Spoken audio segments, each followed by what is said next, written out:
আমার ভাইয়েরা, আমার বন্ধুগণ, ঈমান এনেছি আমরা, কিন্তু ঈমান নিয়ে আমাকে শেষ পর্যন্ত টিকে থাকতে হবে। পরীক্ষা চলে আসবে, অত্যাচার চলে আসবে, নিপীড়ন চলে আসবে, জুলুম চলে আসবে। যেথায় যে অবস্থায় থাকি না কেন ঈমানকে লালন করতে হবে। একজন মহিলার কথা মনে হয়ে গেছে এই মুহূর্তে। একজন মহিলা, আল্লাহ তাআলা যে মহিলার কথা কোরআনে উল্লেখ করেছেন, ইমরাতা ফিরাউন, আসিয়া আলাইহিস সালাতু ওয়াস সালাম। এই দুনিয়াতে তার কি সম্মানের অভাব ছিল। ফেরাউনের মতো একজন ব্যক্তির সেই স্ত্রী মিসেস ফেরাউন, তিনি ফার্স্ট লেডি, তিনি সামাজিক মর্যাদা, রাজনৈতিক মর্যাদা, রাষ্ট্রীয় মর্যাদা, সম্মান, যশ, খ্যাতি সব তিনি দুনিয়াতে পেয়েছিলেন।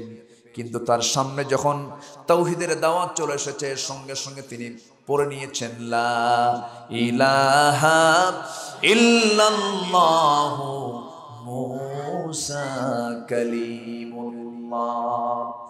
কালিমা গ্রহণ করার সঙ্গে সঙ্গে ফেরাউন বলেছিল, ও আমার আসিয়া, আমি তোমার কোনো সম্মানে ঘাটতি করলাম না, মর্যাদায় ঘাটতি করলাম না। তুমি আমার সঙ্গে এমন বড় একটা বড় আঘাত তুমি আমাকে দিয়ে ফেললে, তুমি মুসার ধর্ম গ্রহণ করলে। সঙ্গে সঙ্গে আসিয়া বলছেন, স্বামী গো, আমি তো মুসার ধর্ম গ্রহণ করি নাই, যিনি আমাকে বানিয়েছেন, যিনি আপনাকে বানিয়েছেন, আমি তার দ্বীন ইসলামকে গ্রহণ করে নিয়েছি। এই কথা বলার সঙ্গে সঙ্গে ফেরাউন বলছে, শোনো, এই জনপদে আমার আইন ছাড়া কোন আইন চলবে না, আমার বিধান ছাড়া কোনো বিধান চলবে না। এই কথা বলার সঙ্গে সঙ্গে আসিয়া বলছেন, আমার স্বামী গো, আপনি আমাকে যতবার বুঝাবেন, আমি আপনাকে সম্মান রেখে একটা কথা বলতে চাই। আপনি আমার ব্যাপারে কি সিদ্ধান্ত নেবেন জানি না, দুনিয়ার সব ছাড়বো, কিন্তু আমি আমার আল্লাহকে ছাড়তে পারবো না। কারণ ইমানদাররা সবচাইতে বেশি মহব্বত করে কাকে? ওয়াল্লাযীনা আমানু আশাদ্দু হুব্বাল লিল্লাহ। ইমানদার যারা, তারা সবচাইতে বেশি আল্লাহকে ভয় করে। আসিয়া আলাইহিস সালাতু ওয়াস সালাম শেষ পর্যন্ত পারিবারিক বাধার সম্মুখীন হলেন, রাষ্ট্রীয় বাধার সম্মুখীন হলেন, সামাজিক বাধার সম্মুখীন হয়ে গেলেন। ফেরাউন চূড়ান্ত সিদ্ধান্ত নিয়ে বলছে, আসিয়া শোনো, আমি তোমার সঙ্গে কোনোদিন খারাপ আচরণ করি নাই, কিন্তু আজকে তোমাকে আমি আলটিমেটাম দিয়ে দিলাম, তোমাকে দিন ছাড়তে হবে, ইসলাম ছাড়তে হবে, ইমানটা ছাড়তে হবে, আল্লাহকে বাদ দিতে হবে। আসিয়া বলছেন, শুধু আপনি এই চ্যাপ্টারটা বাদ দিয়ে আপনি যা বলবেন তাই শুনবো, কিন্তু আমি আল্লাহকে ছাড়তে পারবো না। কি মুহাব্বত আল্লাহর সঙ্গে তারা করেছেন। আসিয়া আলাইহিস সালাতু ওয়াস সালামকে শেষ পর্যন্ত মন্ত্রিসভার বৈঠকে চূড়ান্ত সিদ্ধান্ত নিয়ে জানান দেওয়া হলো, আসিয়াকে দুনিয়া থেকে বিদায় করে দেওয়া হবে। সর্বশেষ যখন বলা হলো, আসিয়া, তোমাকে আমরা দুনিয়া থেকে বিদায় করে দেব, আসিয়া বলছেন, আমার স্বামী, আমি আপনাকে একটা চূড়ান্ত কথা বলছি, আপনি শুনে নেন। আমার প্রতি অত্যাচার যত বাড়বে, আমার ঈমান তত মজবুত হয়ে যাবে। আহা, আমার মা, আমার আলোচনা যারা শুনছেন, একটু কান লাগিয়ে শোনেন, একটু মনোযোগ দিয়ে শোনার চেষ্টা করেন। এই সমস্ত নারীর দৃষ্টান্ত আল্লাহ তাআলা এমনি কোরআনে উল্লেখ করেন নাই, এবং তার দোয়াটা পর্যন্ত কোরআনে উল্লেখ করে দিয়েছেন। আসিয়া আলাইহিস সালাতু ওয়াস সালামের সামনে যখন জল্লাদ হাজির হয়ে গেল, আসিয়াকে বলা হচ্ছে, শেষবারের মতো আসিয়া, তোমার সম্মান, তোমার পরিবেশ সব ঠিকঠাক ছিল, তুমি কি করবে বলো। আসিয়া বলছেন, তোমরা আমাকে কি করবে জানি না, আমার নাকের মধ্যে আমি জান্নাতের ঘ্রাণ পেতেছি। জল্লাদ চলে এলো সামনে, দুই হাত দুই পা বেঁধে ফেললো, করাত আনা হলো। তাফসীর, অধিকাংশ তাফসীর এসেছে, করাত যখন তার সামনে না হলো, করাত যখন তার মাথায় যখন ঠেকিয়ে দেওয়া হলো, সেই সময় আসিয়া আলাইহিস সালাতু ওয়াস সালাম দু হাত আকাশের দিকে উঁচু করলেন। আকাশের দিকে উঁচু করে আল্লাহকে লক্ষ্য করে, তিনি আল্লাহকে কত কাছে টেনেছেন, কত আপন করে নিয়েছেন, কত আপনজন করে নিয়েছেন, তাহলেই তো এই দোয়াটা আসতে পারে। তিনি একটা দোয়া করছেন, সেই দোয়াটা হলো, যারা পারেন ঠোঁট মিলিয়ে বলুন, রব্বি বিনিলি ইনদাকা বাইতান ফিল জান্নাতি ওয়া নাজ্জিনি মিন ফিরআউনা ওয়া আমালিহি। আয় আল্লাহ তাআলা, তুমি আমার জন্য ইবনিলি ইনদাকা বাইতান ফিল জান্নাহ, তুমি আমার জন্য তোমার কাছে, তোমার সঙ্গে, তোমার ঘরের সাথে একটা ছোট্ট ঘর তুমি আমাকে বানায়া দাও, যেরকম সুবহানাল্লাহ। কাকে বলতেছেন? আমার আল্লাহ আছেন না নাই? দূরে না কাছে? ভালো করে কন, দূরে না কাছে? কিন্তু আছেন কোথায় তিনি? কোথায় আছেন? আল্লাহ দূরে, আল্লাহ দূরে নন, তিনি কাছেই আছেন। ওয়া নাহনু আকরাবু ইলাইহি মিন হাবলিল ওয়ারিদ। আল্লাহ বান্দার স্কন্দ শিরার চেয়ে নিকটে থেকে যান। তবে আল্লাহ তাআলার একটা নির্দিষ্ট আসন আছে, সেটা হলো আর রহমানু আলাল আরশিস তাওয়া। আমার আল্লাহ তাআলা আরশ আজিমের সমাসীন আছেন। আরশ আজিম কয় মাইল দূরে? বলেন কয় মাইল দূরে? জানা নাই? একটু আইডিয়া দেই, দেখি তো কত দূর আমরা আরশ আজিমটা একটু জানার চেষ্টা করি। এই আরশ আজিমটা কোথায়? আমার আল্লাহ তাআলা কত বড় একটু চিন্তা করেন তো। আমরা বসে আছি ধুকুরিয়া বেড়ার এই ময়দানে, মাথা একটু উঁচু করলে আমরা দেখতে পাবো আকাশে কিছু তারকারাজি, কিছু একটা চাঁদ দেখতে পাবো। চাঁদের সময় চাঁদ দেখতে পাবো। চাঁদের উপরে মিটি মিটি করে জোনাকির মতো কিছু তারকা দেখতে পাই। এরপর আকাশটা আমরা দেখতে পাই, দিনের বেলা সূর্য দেখতে পাই, আকাশ দেখতে পাই। কিন্তু এই পর্যন্ত আমাদের দেখা শেষ, আর তো দেখতে পাই না। যে সূর্য আমরা দিনের বেলা দেখতে পাই 50 কোটি 10 লক্ষ বর্গ মাইলের এরকম দুনিয়া 13 লক্ষ যোগ করলে একটা সূর্যের সমান হবে। যেরকম সুবহানাল্লাহ। ওই সূর্য আলো দিয়ে যাচ্ছি, ওই সূর্যের চেয়েও আবার রাতের বেলা জোনাকির মতো মিটি মিটি করে জ্বলা যে তারকাগুলো আছে, সেই তারকাগুলো সূর্যের চাইতে 1 গুণ 2 গুণ বড় নয়। ব্যাটেল জুইস নামে একটা তারকা আছে, সূর্যের চাইতে 33 কোটি গুণ বড়। একটু আস্তে কর সুবহানাল্লাহ। তারকা মনে হয় ছোট হয়ে গেছে। কত কোটি গুণ? ছোটবেলায় যখন ওয়াজ শুনতাম, হুজুররা বলতেন সর্বনিম্ন যে জান্নাত দেওয়া হবে তার জন্য হবে 10টা পৃথিবীর মতো একটা জান্নাত। মনে মনে চিন্তা করতাম, আব্বাকে ডাক দিয়ে বলতাম, আব্বা শোনো, হুজুর কি কয়? 10টা পৃথিবীর মতো একটা জান্নাত, এত জায়গা আল্লাহ পাবে কই? কিন্তু বড় হয়ে দেখি আল্লাহর জায়গার কোনো অভাব নাই। যেরকম সুবহানাল্লাহ। কি বিশাল মহাশূন্য, কি বিশাল মহাশূন্য। একটা তারকা যদি সূর্যের চাইতে 33 কোটি গুণ বড় হয়, আবার সূর্যটাই 50 কোটি 10 লক্ষ বর্গ মাইলের চেয়েও 13 লক্ষ গুণ বড় হলো সূর্য। ওই ব্যাটেল জুইসটা 33 কোটি গুণ বড়। এরকম করে battle juice, Proxima Centauri, supernova, আড্রা, এই তারকাগুলো আছে মহাশূন্যে ঝুলানো। নির্দিষ্ট কক্ষপথে পরিভ্রমণ করছে। চাঁদের দেশে মানুষ সফর করেছে। মঙ্গল গ্রহে ফ্ল্যাট কিনছে। মানুষ কিনছে না ফ্ল্যাট? পজিশন কিনেছে। যদি কোনো বান্দা চিন্তা করে চাঁদের দেশে গেলাম, মঙ্গল গ্রহে ঘুরে আসলাম, একটু নক্ষত্রের দেশে যাব, তারকার দেশে যাব, পৃথিবী থেকে সবচেয়ে কাছের যে তারকার দেশ সেটা হলো প্রক্সিমা সেন্টারাই। সেই প্রক্সিমা সেন্টারে যদি কেউ যেতে চায়, এই দুনিয়ার এখন বর্তমান দুনিয়ার সবচেয়ে দ্রুতগামী যানবাহন হলো অ্যাপোলো 11। অ্যাপোলো 11-এর প্রতি ঘন্টার গতি হলো 39,000 কিলোমিটার। কত হাজার কিলোমিটার? 39,000 kilometre per hour. প্রতি ঘন্টায় 39,000 কিলোমিটার বেগে যদি ওই অ্যাপোলো 11-এ চড়ে যদি প্রক্সিমা সেন্টারাই নামক পৃথিবীর সবচেয়ে নিকটবর্তী তারকার দেশে যেতে চায়, তার সময় লেগে যাবে 1,15,000 বছর মাত্র। যাবেন কারা কারা? হাত তোলেন। কি মাথা কি খেলতেছে? ব্রেন খেলে? ব্রেন তো শেষ। থুম্মা রাজি'আল বাসারা কাররাতাইন ইয়ানকালিবু ইলাইকাল বাসারু খাসিআও ওয়া হুয়া হাসিব। তোমার চক্ষু ক্লান্ত হয়ে ফিরে আসবি। বাঁচবো আমি 100 বছর, 80 বছর, 70 বছর। শুধু কাছের তারকার দেশে যেতে সময় লাগতেছে অ্যাপোলো 11-এ চড়ে 1,15,000 বছর। তাহলে আমার আল্লাহ তাআলার শাজিমটা আরো কত দূরে? এ তো গেল মহাশূন্যের কথা। একটা গ্যালাক্সির মধ্যে একটা দুইটা তারকা নয়, 50 বিলিয়ন তারকা আল্লাহ তাআলা একটা গ্যালাক্সির মধ্যে রেখেছেন। 1 বিলিয়ন সমান হলো 100 কোটি। 1 বিলিয়ন মানে কি? 100 কোটি। 50 বিলিয়ন তারকা একটা গ্যালাক্সির মধ্যে। অসংখ্য গ্যালাক্সি আল্লাহ তাআলা মহাশূন্যে ঝুলায় রেখেছেন। সেই মহাশূন্যের উপরে বিশাল বড় আকাশ। এই আকাশের উপরে আছে হলো মহাশূন্য। এরপরে আছে আরেকটা আকাশ, এরপরে মহাশূন্য, আরেকটা আকাশ, এরপরে মহাশূন্য, এরপরে আরেকটা আকাশ, 7টা আকাশ। এরপরে হচ্ছে আমার আল্লাহ তাআলার আরশে আজিম।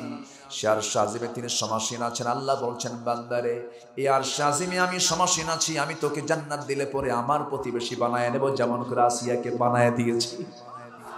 আসিয়া বলছেন, আল্লাহ রব্বি বিনিলি ইনদাকা বাইতান ফিল জান্নাহ, আয় আল্লাহ তাআলা তুমি আমার জন্য একটা ঘর দিবা, বেশি ঘর না, কিন্তু সেই ঘরটা আমি হওয়া চাই আল্লাহ তোমার ঘরের সঙ্গে, তোমার ঘরের দেওয়ালের সাথে। জোরে করুন সুবহানাল্লাহ। আল্লাহকে কত কাছে টেনেছেন আসিয়া, এরকম করে তিনি দোয়া করেছেন। এই জন্য আমরা সবচেয়ে কাছে টানবো কাকে? আসতে বলবেন না কাকে? যে আল্লাহকে কাছে টানবে সে কি নামাজ কখনো নষ্ট করতে পারে নাকি? ফজরে ঠান্ডা লাগে, ওই ঠান্ডার মধ্যে কার মহব্বতে উঠবে বান্দা? আসতে বলবেন না কার মহব্বতে? আল্লাহর মহব্বত উঠে যাবে। যখন কোনো বান্দা নামাজের জন্য আস্তে করে নিয়ত করে ঘুম থেকে উঠে, ওযু বানায় নাই, ওযুর মধ্য দিয়ে তার অঙ্গ প্রত্যঙ্গের সমস্ত সগীরা গুনাহগুলো মাফ হয়ে যায়। বান্দা যখন সুন্দর করে হেঁটে হেঁটে যখন মসজিদের দিকে রওনা দেয়, প্রত্যেকটা কদমে 10টা করে নেকি তার আমলনামায় শুরু হয়ে যায়। বান্দা যখন মসজিদে হেঁটে হেঁটে আসে, ফজরের সময় যখন চলে আসে, ইমাম মুয়াজ্জিন সাহেব বলতেছে, হাইয়া আলাস সালাহ হাইয়া আলাল ফালাহ, নামাজের দিকে আসো, কল্যাণের দিকে আসো। নামাজের মধ্যে কল্যাণ আছে না নাই? দুনিয়ার কল্যাণও আছে না নাই? স্বাস্থ্যের কল্যাণ আছে না নাই? স্বাস্থ্যের উপকারিতা আছে না নাই? ডায়াবেটিস হলে মানুষ হাঁটে কোন সময়? কোন সময় হাঁটে? সকালবেলা হাঁটে। এরপরে বান্দা যখন নামাজে দাঁড়ায়, বান্দা সুস্থ হয়ে যাবে। এই জন্য আল্লাহ তাআলা নামাজ দিয়েছেন। বর্তমান দুনিয়ার সবচেয়ে একজন বড় ডাক্তার, হিন্দু ভদ্রলোক, ডাক্তার দেবী শেঠি। দেবী শেঠির নাম শুনছেন কিনা জানি না। বড় একজন ডাক্তার দেবী শেঠি, গোটা পৃথিবীর ওয়ার্ল্ড ফেমাস একজন ডাক্তার দেবী শেঠি। তিনি বললেন, একদিন তার স্ট্যাটাসে বলেছেন, আমি গোটা দুনিয়ার বিভিন্ন জাতির ব্রেন এবং হার্ট আমি গবেষণা করে দেখেছি, আমি চেক করে দেখেছি। হিন্দুর দেখেছি, মুসলমানের দেখেছি, বৌদ্ধর দেখেছি, খ্রিস্টানের দেখেছি, ইহুদির দেখেছি, কিন্তু আমি লক্ষ্য করে দেখেছি পৃথিবীর মধ্যে সবচেয়ে সুস্থ ব্রেন এবং সুস্থ হার্ট হলো যে মুসলমান 5 ওয়াক্ত নামাজ পড়ে। জোরে কোন সুবহানাল্লাহ। যখন কোনো বান্দা যখন সেজদায় চলে যায়, সেজদায় যাওয়ার সঙ্গে সঙ্গে তার ব্রেনের ভিতরে থাকা সূক্ষ্ম সূক্ষ্ম নার্ভগুলো, যেগুলো সক্রিয় না থেকে নিষ্ক্রিয় থেকে যায়, বান্দা যখন সেজদায় যায় তখন রক্তের চাপটা বেড়ে যায়। নিষ্ক্রিয় রগগুলো, ভেইনগুলো সঙ্গে সঙ্গে সক্রিয় হয়ে যায়। হার্টের জীবনের শক্তিটা বেড়ে যায়। যে ব্যক্তি 5 ওয়াক্ত নামাজ বা জামাতের সঙ্গে পড়বে, হার্টের মতো, ব্রেনের মতো জটিল জটিল রোগ থেকে আল্লাহ তাআলা তাকে হেফাজত করবেন। জোরে বলুন সুবহানাল্লাহ। নামাজের মধ্যে কল্যাণ আছে না নাই? আমার বন্ধুগণ, আল্লাহ চান না বান্দা অসুস্থ হয়ে যাক, কারণ আল্লাহ তাআলা বান্দাকে সুস্থই দেখতে চান, ইমানের সুস্থতা, দেহের সুস্থতা। কিন্তু আমরা তো নিজেরা অসুস্থ হয়ে যাই, কেননা আমরা নামাজ কেন্দ্রিক জীবন তো আমরা গড়ি না। কাজের অধীনে নামাজ না নামাজের অধীনে কাজ? বলেন, কাজের অধীনে নামাজ না নামাজের অধীনে কাজ? নামাজের অধীনে। কিন্তু আজকে সমাজ চলছে কিসের অধীনে? কাজের অধীনে। এই ভাই জান কেন? এই যে সমস্যা, অসুবিধা, দোয়া করে দিই। হ্যাঁ, আলোচনা চালাবো। ভাবতেছি যে আপনারা ঘুমাচ্ছেন কিনা, শুনতেছেন তো? বলি আলহামদুলিল্লাহ। 9টায় উঠায় দিলে, 9:30 10টার মধ্যে উঠায় দিলে একটু ভালো হতো। আমার দিকে তাকান। তাহলে আজকে আমার সাবজেক্ট হচ্ছে ভালোবাসা। 1 নম্বর ভালোবাসা হবে কার সাথে? নামাজ বাদ দিয়া।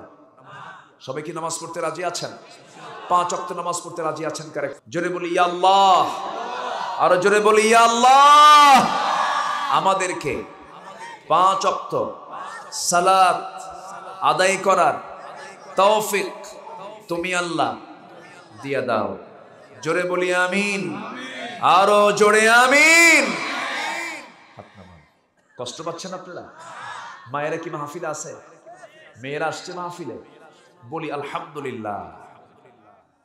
জি, আমি খুবই খুশি, আমি খুবই আনন্দিত যে আপনাদের এলাকায় মাহফিলে এসে আপনাদের সঙ্গে কথা বলতে পারছি। এবং আজকের মাহফিলে অনারেবল এই যে আমার সোহেল ভাই আছেন, কত ব্যস্ত মানুষ, আমার শামীম ভাই আছেন, কত ব্যস্ত মানুষ, বসে বসে আলোচনাগুলো শুনছেন, আলহামদুলিল্লাহ বলেন।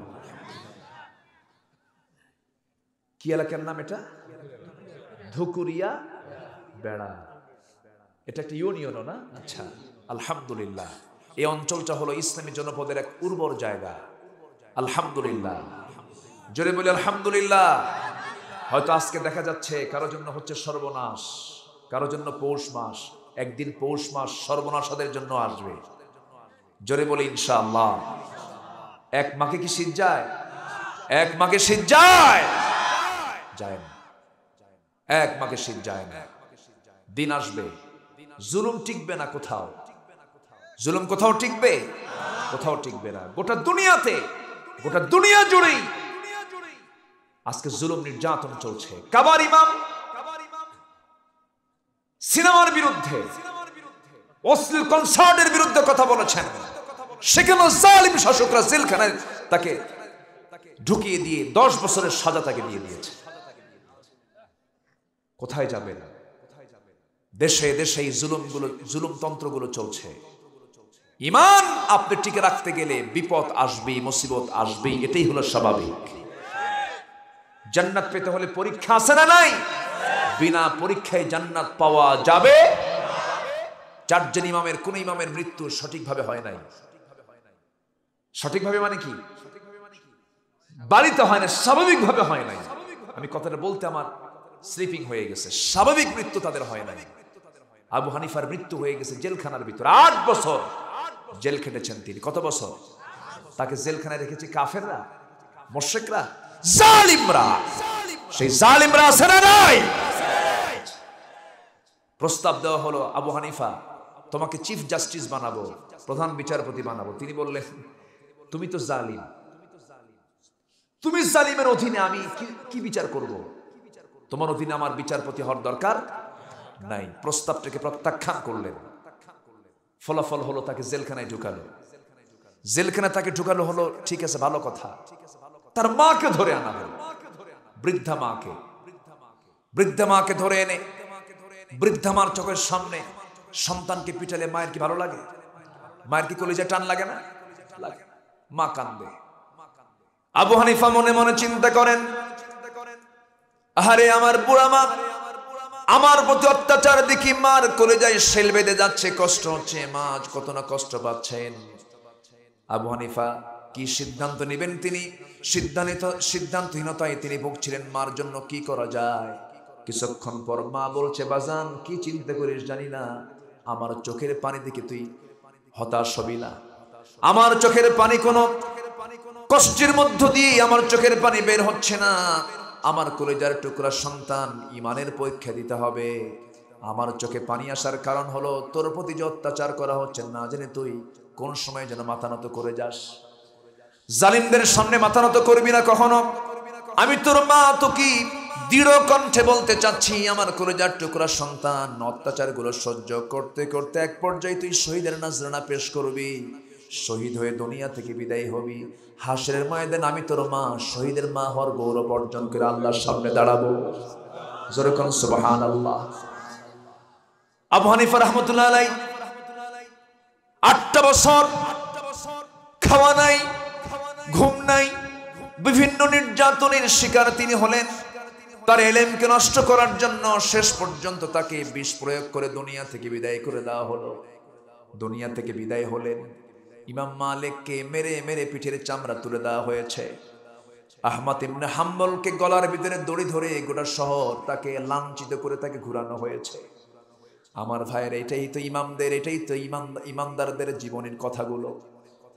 আমার ভাইয়েরা, আরেকজন জালিম বাদশা ছিল হাজ্জাজ বিন ইউসুফ। আব্দুল্লাহ ইবনে জুবাইর রাদিয়াল্লাহু তাআলা আনহু, প্রত্যেক নবীর একজন করে হাওয়ারি থাকেন। জুবাইর ইবনে আওয়াম একজন নবীর হাওয়ারি ছিলেন, একজন গুরুত্বপূর্ণ সাহাবী ছিলেন। তার ছেলে হচ্ছেন আব্দুল্লাহ ইবনে জুবাইর রাদিয়াল্লাহু তাআলা আনহু, তার মা হচ্ছেন আসমা বিনত আবু বকর সিদ্দিক রাদিয়াল্লাহু তাআলা আনহা। তার ছেলে হলেন আব্দুল্লাহ ইবনে জুবাইর।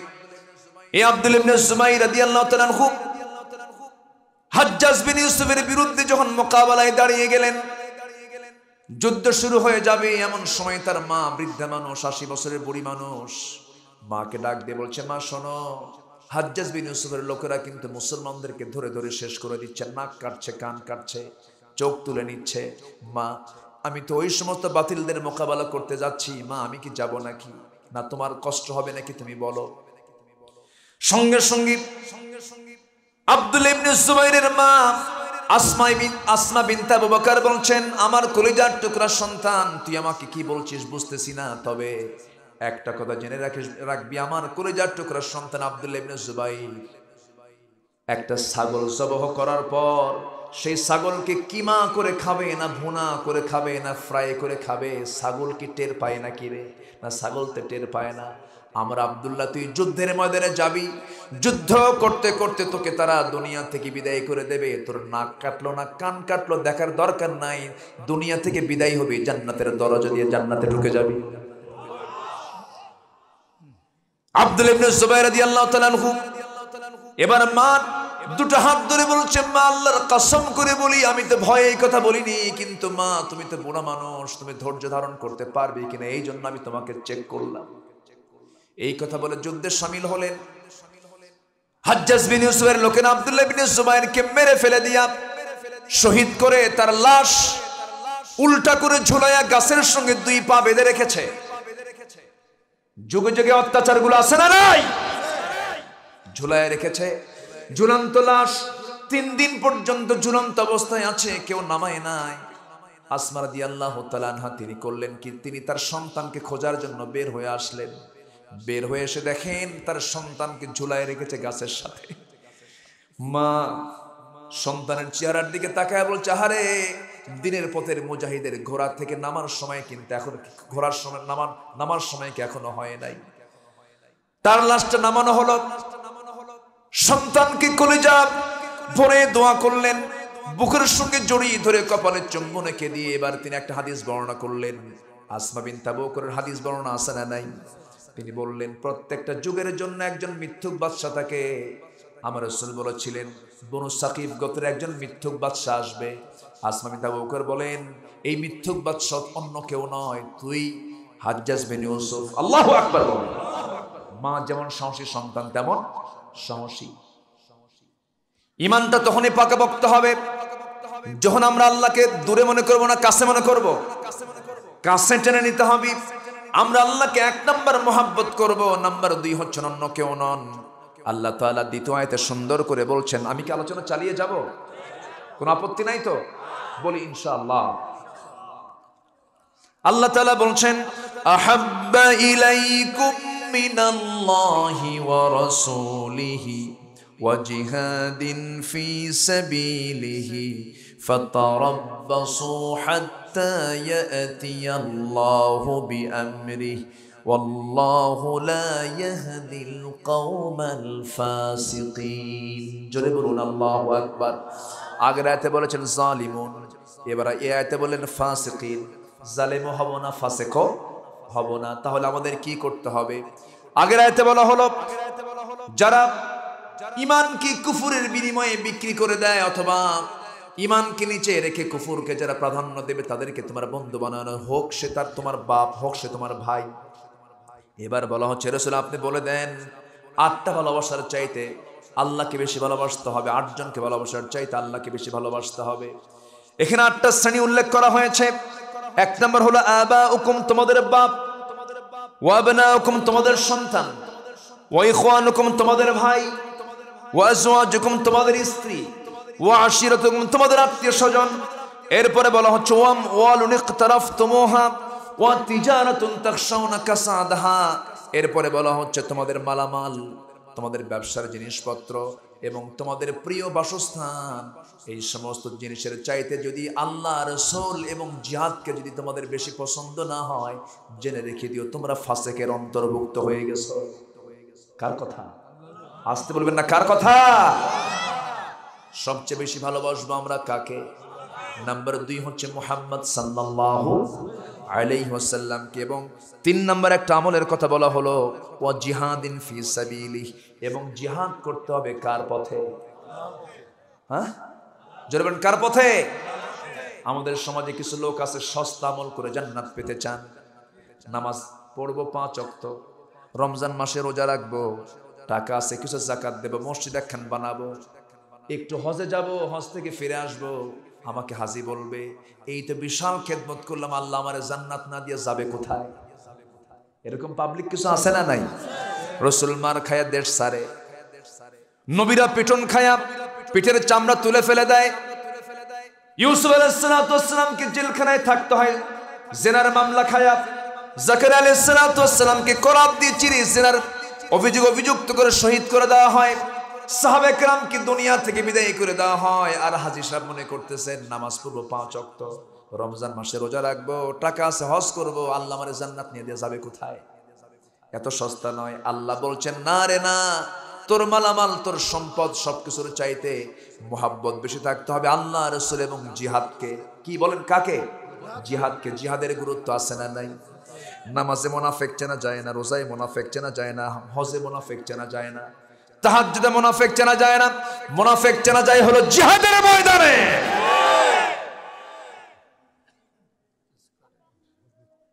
কষ্ট হচ্ছে আপনাদের? আর একটু সময় আমি কথা বলবো, হ্যাঁ? কোন আপত্তি? বলি আলহামদুলিল্লাহ। আমি এক চুল পরিমাণ ঘামি নাই, জানেন? আমি ঘামি নাই মানে প্রমাণ হচ্ছে ব্যাপক ঠান্ডা। কথা বুঝলেন? কথা বলা কিন্তু সবচাইতে বেশি পরিশ্রমের কাজ। ডাক্তার অবাক হয়ে যায় যে আপনারা এত কথা বলেন কেন? বলি যে কথা বলি কেমন? আল্লাহর রহমত। আপনি কি রহমতের কথা ভুলে গেছেন ডাক্তার সাহেব? এইভাবে উত্তর দিন। সম্মানিত ভাইয়েরা, ও জিহাদিন ফি সাবিলি, আল্লাহর পথে জিহাদ করাকে যাদের বেশি প্রিয় না মনে হয়, হাত্তা ইয়াতি আল্লাহু বিআমরি ফাতারাব্বাসু, তোমরা অপেক্ষা করো, আল্লাহর ফয়সালা চলে আসবে। সম্মানিত ভাইয়েরা, ছোট্ট একটা প্রেক্ষাপট মনে পড়লো আমার নবীজি মদিনার 10 বছরের যুদ্ধ করেছেন 86টা, 27টি যুদ্ধের নেতৃত্ব তিনি দিয়েছেন। আমার নবীর ঘরে ফার্নিচার ছিল হলো কি জানেন? নবীর ঘরের আসবাবপত্র ছিল হলো তরবারি, বর্ষা, পানির মশক, আর হলো চামড়ার একটা চাদর। এটা হলো আমার নবীর ঘরের ফার্নিচার। আল্লাহু আকবার বলেন। আজকে মুসলমানের ঘরে কি এই জাতীয় কোনো ফার্নিচার আছে? আছে? আমার নবীর ঘরের এই সুন্নতকে লালন করছে আজকে ইসরায়েলরা। ইসরায়েল নবীর ঘরের সুন্নত নিয়েছে, আর আমরা বিলাসিতায় মত্ত হয়ে পড়েছি। সম্মানিত ভাইয়েরা,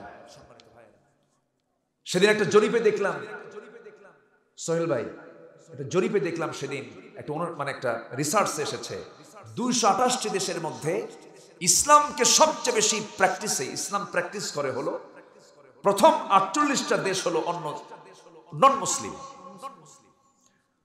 49তম দেশ হলো মালয়েশিয়া, 54 নম্বর হলো সৌদি আরব, 136 নম্বর হলো বাংলাদেশ।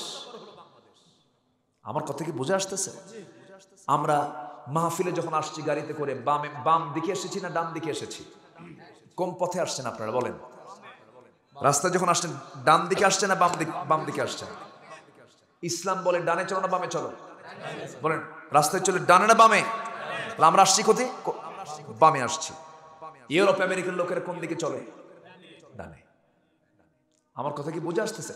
এইরকম করে ইসলামের কিছু কিছু বিষয়গুলোকে তারা তাদের জীবনে তারা প্র্যাকটিস করছে। তারা মুসলমান না, কিন্তু ইসলামের সুন্দর দিকগুলো তারা প্র্যাকটিস করছে। আর আমার দেশের মুসলমান কিন্তু ইসলাম নাই। কি নাই? একটু বেকায়দা হলেই মাজারে চলে যায়, যা বলে আব্বা বাবা একটু বাঁচাও তো, খুব মুসিবতে আছে। আছে না নাই? ইসলাম আছে? আজ থেকে ইসলাম আছে? ইসলাম নেই। এজন্য মুসলমান হয়েছি, ইসলামকে লালন করব। জোরে বলি ইনশাআল্লাহ। ব্রাহ্মণের ছেলে ব্রাহ্মণ হতে পারে, পাদ্রীর ছেলে পাদ্রী হতে পারে, খ্রিস্টানের ছেলে খ্রিস্টান হতে পারে, ইমামের ছেলে ইমাম হতে পারে না যদি যোগ্যতা না থাকে। মুসলমানের ছেলে মুসলমান হতে পারে না যদি তার মধ্যে ইসলাম না থাকে। ইসলাম আনতে হবে 16 আনা। জোরে বলি ইনশাআল্লাহ। তাবুক অভিযানে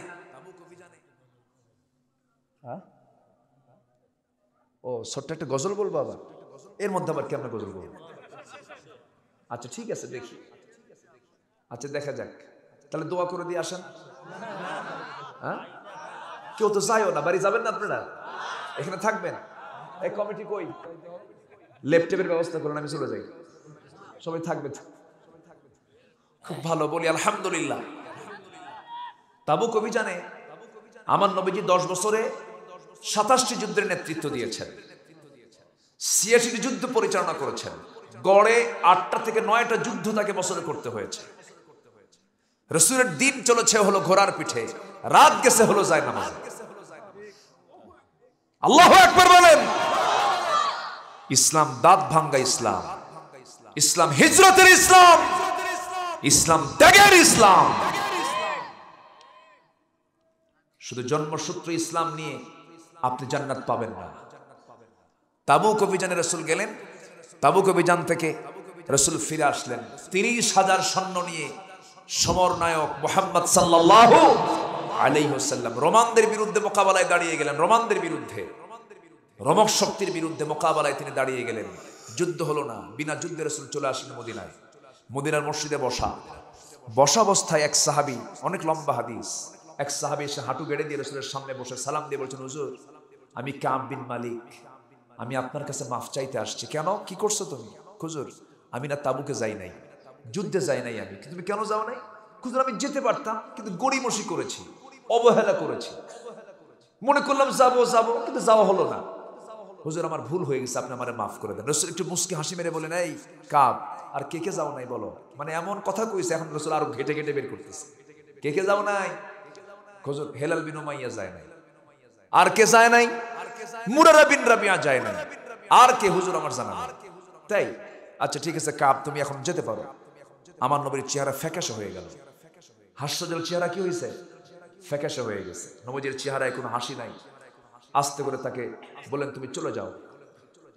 মসজিদ থেকে বের হওয়ার সঙ্গে সঙ্গে রাসূল প্রজ্ঞাপন জারি করলেন, মদিনার সকল মুসলমানকে আমি জানান দিচ্ছি, কোন মুসলমান কাব বিন মালিক, হেলাল বিন উমাইয়া, মুরারা বিন রাবিয়া, এই 3 জনের সঙ্গে কোনো প্রকার কথা বার্তা, সালাম কালাম, লেন দেন কোনো কিছু করতে পারবা না। সবগুলোকে সতর্ক করে দিলেন।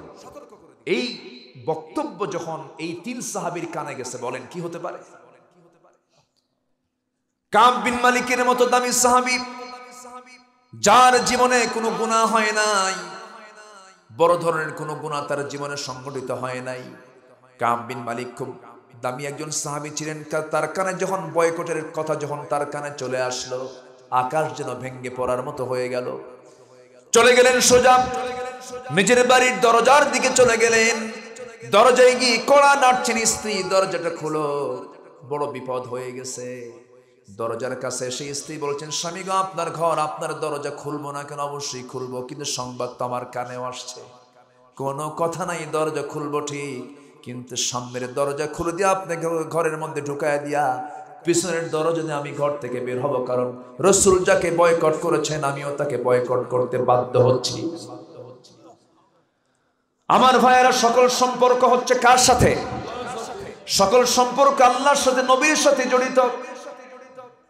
দরজার খুলতে মানা করলেন না, স্ত্রী দরজা খোলার দরকার নাই। নিজের বাড়িতে ঢুকতে পারলেন না। নিজের বাড়ির দরজার সামনে থেকে ঘুরে এসে আবার তিনি ব্যাক করে যাচ্ছিলেন। এমন সময় ছোট্ট 2টা বাচ্চা, 9 বছর 11 বছর বয়সের বাচ্চা, ছোট্ট 2টা বাচ্চাকে ডাক দিয়ে বলছে, আমার কলিজার টুকরা সন্তান রে, এদিকে আদর করি। সন্তান 2টা বলতেছেন, না না যাব না, রাসূল তোমাকে বয়কট করেছেন, তোমার সঙ্গে আমরা কথা বলবো না। আল্লাহু আকবার বলেন। হেলাল বিন উমাইয়া রাদিয়াল্লাহু তাআলা আনহু 70 বছরের বুড়া মানুষ, 70 বছরের বুড়া মানুষ, মাজুর মানুষ। নবীজি তাকেও বয়কট করেছেন। হেলাল বিন উমাইয়ার কানে যখন সংবাদটা চলে গেছে, সঙ্গে সঙ্গে করলেন কি, ঘরের ভিতরে থাকা একটা শক্ত দড়ি হাতের মধ্যে নিয়ে, বুড়া মানুষ, চামড়াগুলো কুচকে কুচকে গেছে, বুড়া মানুষ, নবীর চাইতে বয়সে বড়, 70 বছর বয়স, চলে গেছেন মদিনার মসজিদের সামনে গিয়া খুঁটির সাথে দড়িটা বেঁধে ফেলে নিজের 2 হাত নিজের হাতে স্বেচ্ছায় বেঁধে ফেলে বলছেন, হেলাল রে, তোর মতো বড় আসামি দুনিয়াতে আর নাই। রাসূল তোর বিরুদ্ধে বয়কটের ডাক দিয়েছে, তোর মতো বড় আসামি আর কে থাকতে পারে রে। এই জন্য নিজে স্বেচ্ছায় হাত বেঁধে মদিনার মসজিদের সামনে আমি দাঁড়ায় গেলাম। যতক্ষণ না মাফ না হবে সেজদায় পড়ে পড়ে কান্দে, সাহাবীদেরকে সালাম দেয়, কেউ সালামের জবাব দেয় না। বুকটা খান খান হয়ে যায়, কোনো কথা নাই, আওয়াজ নাই, কারো কোনো কথাবার্তা নাই। এইরকম করে 40টা দিন যখন পার হয়ে গেল, পার হয়ে যাওয়ার সঙ্গে সঙ্গে দেখা গেল হঠাৎ করে আমার নবীজির চেহারা সুন্দর হয়ে গেছে, হাস্যোজ্জ্বল হয়ে গেছে। ওমর ফারুক বলছেন, ইয়া রাসূলুল্লাহ, আপনি হঠাৎ করে হাস্যোজ্জ্বল চেহারা নিয়ে হাসতেছেন কেন, কি হয়েছে? এবার তিনি বলছেন, ওমর রে, আমি কাব বিন মালিককে মাফ করে নাই, কিন্তু আল্লাহ তাআলা তাদের তওবা কবুল করে নিয়েছেন। যেরকম সুবহানাল্লাহ। এই 3 সাহাবীর নামাজের কোনো অভাব ছিল? দান সদকার অভাব ছিল? জিকির আজকারের অভাব ছিল? শুধুমাত্র গড়িমসি করেছেন, একটু অবহেলা করেছেন, একটু চিন্তা করেছেন যাব যাই নাই। এতটুকু অবহেলা করার কারণে রাসূল তাকে বয়কট করেছেন। তওবা করেছেন, আল্লাহ মাফ করেন না?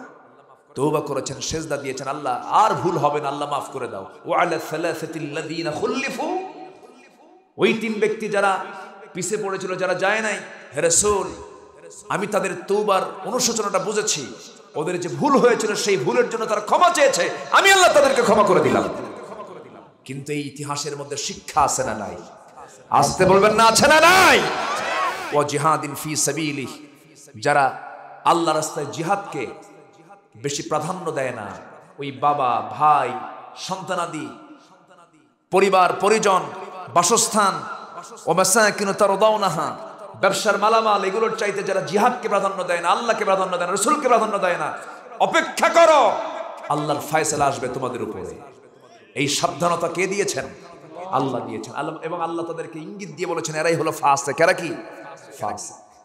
আসুন আসুন আমরা আল্লাহকে এবং রাসূলকে এবং আল্লাহ রাসূলের যে আনিত দিন বিধান জমিনে কায়েমের সংগ্রামে আমরা সবাই শামিল হই। এ আহ্বান সবাইকে আমি রাখছি। আমি আর কথা বাড়াতে পারছি না। আমার তো এক রাত না, আমার তো সব রাত, সব জায়গায় যেতে হয় কম বেশি। আগামীকালকে দিনের বেলা সকাল 11টায় মাহফিল আছে, অনেক দূর, বেশি দূরে না, মাত্র কিশোরগঞ্জ। কি কথা কি বুঝতেছেন? তো এখন বিষয়টা হলো যে আমি আর সময়টাকে এক্সটেন্ড করতে পারছি না। আসুন আমরা দোয়ার দিকে যাবো। কে ওঠে? এই বসেন। ধমক দিলাম নাকি? একটু বসেন না। এই ধমকের মধ্যে কিন্তু মধু আছে, রাগ করবেন না। আমি এটা মোহাব্বতের ধমক দিয়েছি। বাচ্চা ওষুধ খেতে চায় না, মা কি করে? ধমক দেয় না? যদি না খেতে চাই ওষুধ, তখন কি করে? হাত পা বাইন্দা শক্ত করে ধইরা মুখের মধ্যে নখ খা, খাবি না কেন? কিন্তু এর মধ্যে একটা মোহাব্বত আছে না নাই? আচ্ছা, এই জন্য আমি সবাইকে একটু উদাত্ত আহ্বান জানাবো যে দোয়াটা করেই যাই, আমরা একসঙ্গে আমরা দোয়া করে যাব। তার আগে থামেন, তার আগে মাহফিল কমিটি আমার কাছে একটু আবদার করেছেন। ওনারা আমাকে বলেছেন আপনি আগেই বলবেন না, আমি বলছেন না আমি আগে বলবো না। যারা শ্রোতা আসছেন তারা যেন ঘাবড়ে না যান, তারা যেন ঠিক মতো শুনতে পান কথাগুলো। শেষের দিকে এসে আমি আপনাদের কাছে একটু আরজ করব। কমিটির প্রস্তাবটা আমি দিতে যাচ্ছি, সেটা হলো এই মাহফিলটার জন্য সবাইকে একটু অংশগ্রহণ করবেন না ইনশাআল্লাহ? সবাইকে একটু অংশগ্রহণ করবেন না? যার কাছে যা কিছু আছে, যদি কিছু না থাকে, যদি বিড়ি থাকে বিড়িও দিবেন।